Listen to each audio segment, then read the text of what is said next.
Throughout the years, there have been an uncountable number of unethical experiments perpetrated in the name of science. From Mengele to Tuskegee, many inhumane experiments have been performed in fiendish defiance of appropriate moral reasoning. Many times, science has taken ethics to its logical limits and then passed it, but almost none of them did it in the creative ways in which Cleopatra did during her rule. According to Egyptian legend, the first science experiment in history was designed by none other than the famous final ruler of the Ptolemaic Kingdom of Egypt, Queen Cleopatra. Cleopatra, although known today for her suicide while her kingdom was conquered by Rome, in her time she was respected and known to be very intelligent, and as we all know, it's important to be crazy to be intelligent. At some point during her reign from 51 to 30 BC, the question arose amongst Egyptian scholars, when can you tell whether babies are male or female in the womb?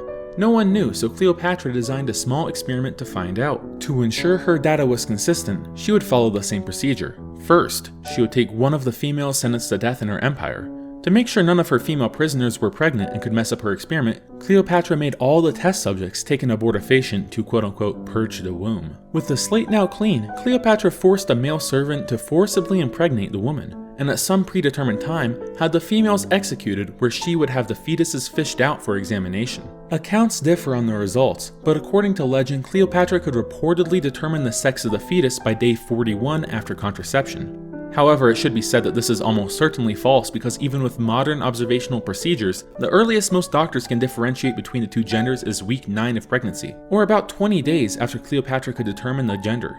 Either way, Cleopatra determined this experiment was a success. Here, Cleopatra experimented only with females that were sentenced to death. After all, if they were going to die anyway, why not make them useful for the time being? She made them take an abortifacient to ensure prior pregnancies didn't confound the results. She then recorded the exact date of pregnancy and nailed down her answer to the day. If we judge this solely as an experiment, she did everything right.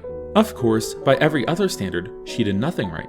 She was willing to abandon all standards of morality and ethics and compassion just to find the truth. This wasn't the queen's first foray into the medicinal sciences either. According to the Greek historian Plutarch, Cleopatra experimented on prisoners with poisons as well. She tested hundreds of poisons on individuals, from venomous animals to concoctions of poisonous plants to certain minerals found in the earth's crust. This knowledge came in handy when she let an asp, a poisonous yet worshipped snake in Egypt, bite and poison her, which she observed to be a relatively painless death. Legend or not, many generations believe these stories, which illustrates something important about the human condition. Humanity identified an archetype here, the person that takes things too far and lets their obsessions get the best of them. What made Cleopatra a bad scientist wasn't the lack of logic or reason or scientific acumen, it was that she did science too well, to the exclusion of human decency and even their own humanity. Thanks for watching. Bye everybody.